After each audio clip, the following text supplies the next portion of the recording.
Sonic the Hedgehog. Intro joke complete. Set me free, trust me and we will escape from the city.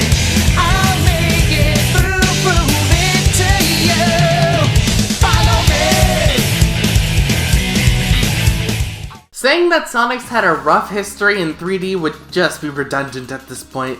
Damn near every Sonic video has that phrase at the beginning of these videos, but I'm surprised more fans aren't actively tired of hearing this so often. And considering how often Sonic fans are made to be the butt of the joke about Sonic, shit y'all, I'm sorry.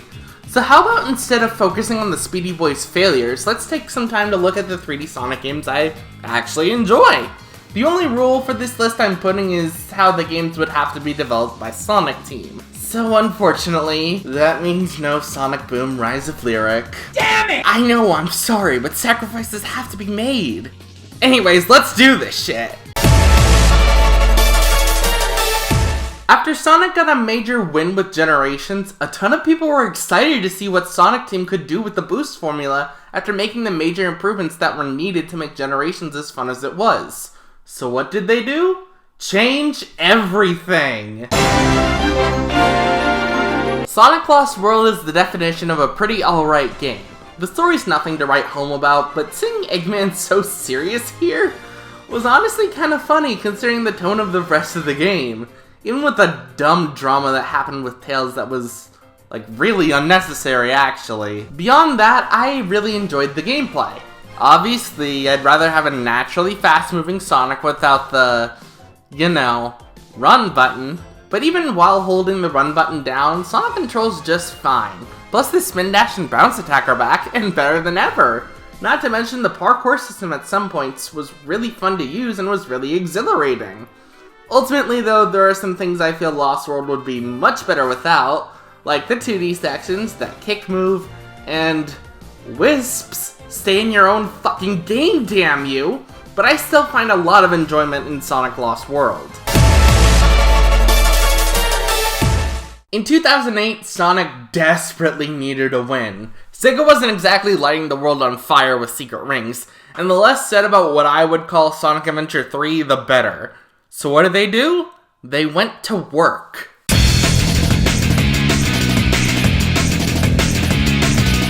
Sonic Unleashed, for the most part, is a really fun game. Being the first time Sonic had access to the boost in 3D, Sonic has never had speed like this before, and damn, it was exhilarating.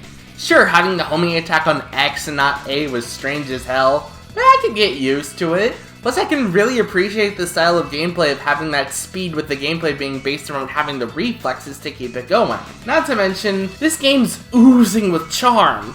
Normally, I dislike seeing anthro animals interact with human characters, but with Unleashed making the 3D characters like a 3D animated movie, it allows for the designs not to clash as much. Also, the voice acting, especially for Sonic, Tails, Eggman, and Amy, are really nice this time around, with some massive improvement when it came to voice direction. This game looks and sounds beautiful. However, this is only about 40% of the game. When that sun goes down, Sonic, due to Eggman pulling a Dr. Wily, is turned into a Werehog, giving him stretchy limbs for some reason, though making him a strong enough fighter that can even give Knuckles some punching competition. The Werehog's form control is fine, however the levels are incredibly long and incredibly repetitive. Oh, the jazz is nice, but every time an enemy group shows up, it's da-da-da-da-da! And I can't, guys. I went to rehab twice!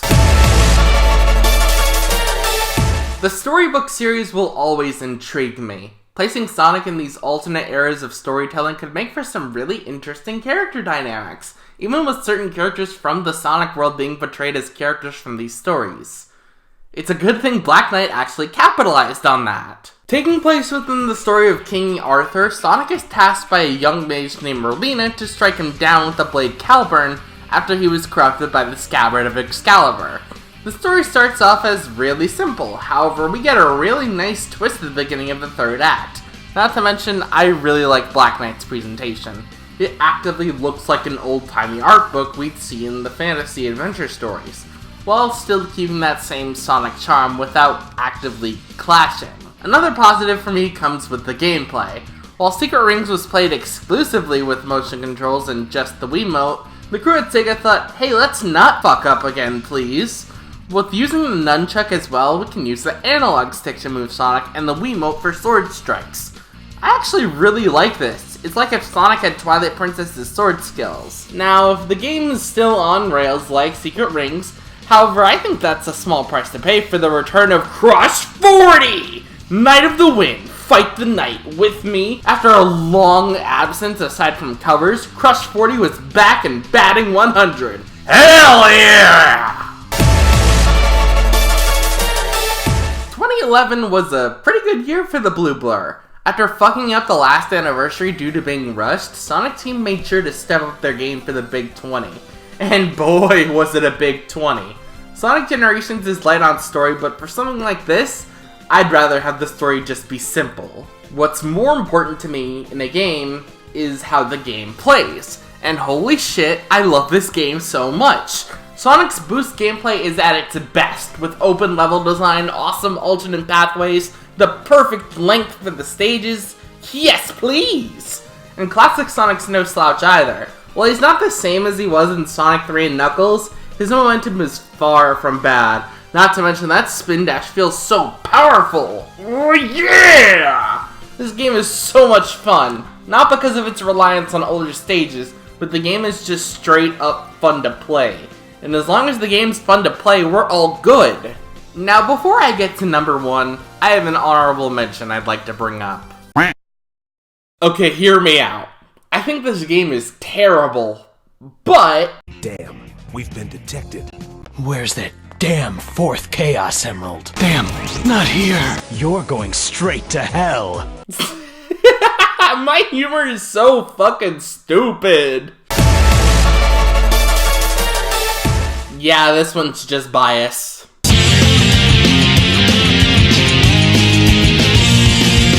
I love Sonic Heroes a lot. I love how simple the plots of the 4 teams are compared to Adventure 2's plot, while still keeping the same kind of soul. Not to mention the Adventure cast is laying on their best performances. My favorites include Brian Drummond as Sonic, David Humphrey as Shadow, and Lonnie Minella as Rouge. Also, I really enjoy the gameplay. You essentially play as 3 characters at once, and switching to a different member on the team is as simple as pushing a button. Wanna fly and electrocute people with tails? Go right ahead. Gotta punch stuff and light stuff on fire with Knuckles? Have fun, champ. Wanna go super fast and sometimes a bit too fast at points with Sonic? Shit, I mean, you bought the game, your rules, boss! I actively really enjoy swapping around to figure out who's best for the right situation. Not to mention the level design is very broad and just screams classic Sonic in 3D to me. Are there problems? Yeah, the Chaotix levels are very inconsistent in length. Some of the stages for Team Dark and late in the game Team Sonic can go on for too long, and those special stages can suck my dick, but the thing is, I don't care. Sonic Heroes still gives me so much joy to play. I have so much fun playing it. I'm Pcuspard, and Sonic Heroes is my favorite 3D Sonic game.